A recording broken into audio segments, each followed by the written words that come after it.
আজকের গল্প বটগাছের নিচের কান্না। বাংলার এক দূর গ্রামের নাম ছিল শালবনপুর। চারদিকে ধানক্ষেত, মাঝখানে কাঁচা রাস্তা, আর গ্রামের শেষ প্রান্তে একটা পুরনো বটগাছ। লোকজন বলতো, ওই বটগাছের নিচে সন্ধ্যার পর কেউ গেলে আর ঠিকমতো ফিরে আসে না। গ্রামের মানুষজন তাই সূর্য ডুবলেই ওই দিক এড়িয়ে চলত। একদিন শহর থেকে আসা এক যুবক নাম রাহাত গ্রামে তার দাদুর বাড়িতে বেড়াতে আসে। সে এসব ভূতের গল্প বিশ্বাস করত না। রাতে খাওয়ার সময় দাদু বললেন, দাদু ভাই, বটগাছটার দিকে যাস না, ওখানে কিছু একটা আছে। রাহাত হেসে বলল, দাদু, এগুলো সব মানুষের বানানো গল্প। সেই রাতেই প্রায় 12টার দিকে রাহাতের ঘুম ভেঙে গেল। সে শুনতে পেল দূর থেকে কারো কান্নার শব্দ। হু হু হু, বাঁচাও! শব্দটা আসছে ঠিক বটগাছের দিক থেকেই। কৌতূহল তাকে টেনে নিয়ে গেল বাইরে। চারদিক নিস্তব্ধ, শুধু ঝিঝি পোকার ডাক আর সেই কান্না।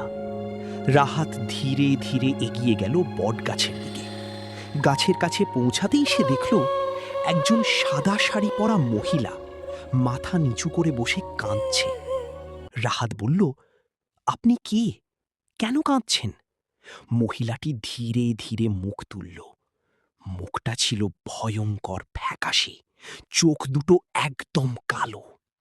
মহিলা ধীরে বলল, তুই কেন এসেছিস সেখানে?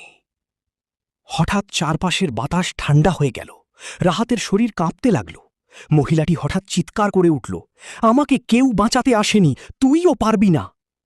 তারপর এক মুহূর্তে সে রাহাতের সামনে এসে দাঁড়াল। রাহাত দৌড় দিতে গেল, কিন্তু পা যেন জমে গেছে। মহিলাটি তার কানের কাছে ফিস ফিস করে বলল, এখন তুই আমার সাথে থাকবি। পরদিন সকালে গ্রামের মানুষ বটগাছের নিচে রাহাতকে অজ্ঞান অবস্থায় পড়ে থাকতে দেখে। তার চোখ ফাঁকা, মুখে কোনো কথা নেই। তারপর থেকে প্রতি রাতেই ওই বটগাছের নিচে দুজনের কান্না শোনা যায়। আপনার কাছে ছোট্ট একটা রিকোয়েস্ট, আপনি যদি আমার চ্যানেলে নতুন হয়ে থাকেন, সাবস্ক্রাইব করে পাশে থাকুন এবং একটি লাইক দিন।